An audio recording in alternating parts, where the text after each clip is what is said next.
नमस्कार दोस्तों, ये दुनिया ताकतवर देशों के हिसाब से चलती है। इन ताकतवर देशों की विदेशी और आर्थिक नीतियां दुनिया भर के कई देशों की अर्थव्यवस्था और स्थिरता को प्रभावित करती है और इसीलिए कौन सा देश कितना ताकतवर है ये पता लगाने के लिए ऑस्ट्रेलिया का लोवी इंस्टीट्यूट हर साल दुनिया के ताकतवर देशों की लिस्ट जारी करता है।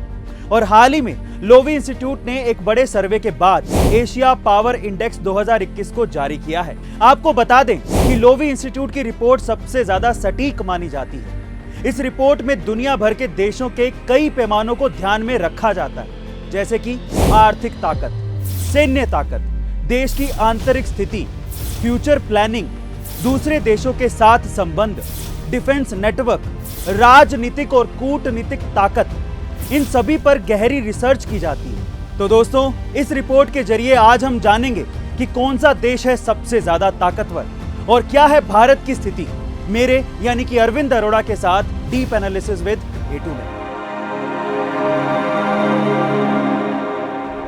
तो चलिए सबसे पहले हम दुनिया के सबसे ताकतवर देशों की रैंकिंग पे नजर डाल लेते हैं। इसमें अमेरिका ने फिर से सबसे ताकतवर देशों की सूची में पहला स्थान हासिल किया है। इस लिस्ट में चाइना दूसरे स्थान पर है। चीन के बाद तीसरा स्थान जापान ने हासिल किया है। वहीं इंडिया ने रशिया को पीछे छोड़कर चौथा स्थान हासिल किया है। रशिया 5वें स्थान पर है, जबकि ऑस्ट्रेलिया, दक्षिण कोरिया और सिंगापुर ने सबसे प्रभावशाली 8 देशों में अपनी जगह बनाए रखी है। लेकिन इंडोनेशिया अब 9वें स्थान पर आ गया है, जबकि मलेशिया टॉप 10 से बाहर हो गया है और उसकी जगह थाईलैंड ने ले ली है।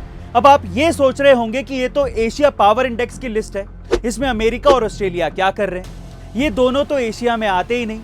तो ऐसा इसलिए है क्योंकि ये इंडेक्स एशिया देशों से अच्छे संबंध रखने वाले देशों को भी शामिल करती है। अब ये तो हुई रैंकिंग जिसमें इंडिया रशिया से आगे है, पर सवाल ये है कि ऐसा क्यों?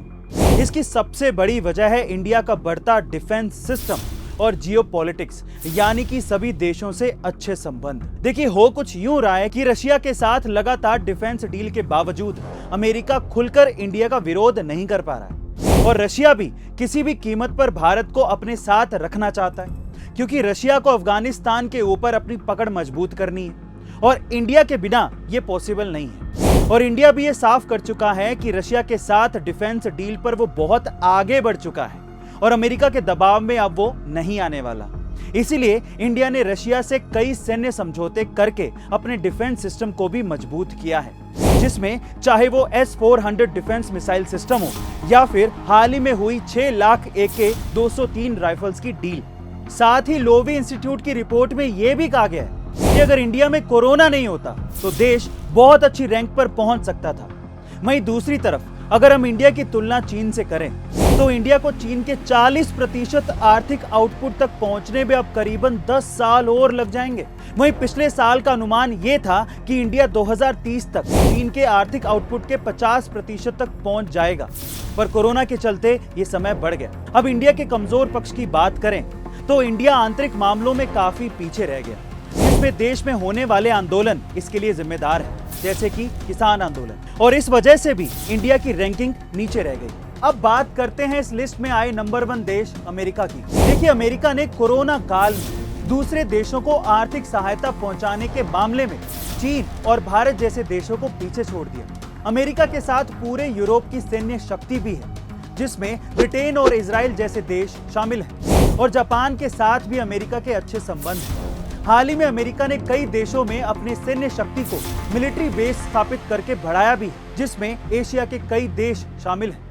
इन सब मापदंडों के हिसाब से इस संस्था ने अमेरिका को 82.2 अंक दिए हैं, जबकि 2020 में उसे 81.6 अंक ही मिले थे।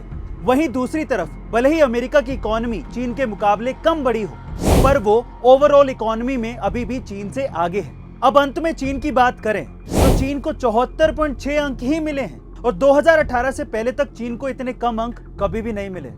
इसके पीछे की सबसे बड़ी वजह है चीन में जन्मा कोरोना वायरस। जी हाँ, पूरी दुनिया ये जानती है कि चीन से ही ये वायरस निकला था, जो कि बाद में पूरी दुनिया में फैल गया था, जिसके कारण चीन के दूसरे देशों से संबंध बिगड़ने लगे। और यही नहीं, चीन की दूसरे देशों की जमीन पर कब्जे वाली रणनीति भी अन्य देशों को रास नहीं आती, जिसका सीधा फायदा अमेरिका को हो रहा है। क्योंकि अमेरिका उन देशों की तरफ दोस्ती का हाथ बढ़ाकर अपनी ताकत को और बढ़ा रहा है।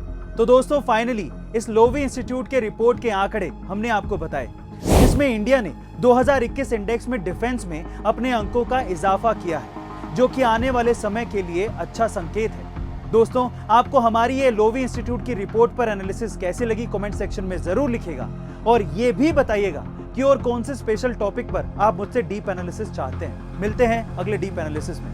Thank you so much.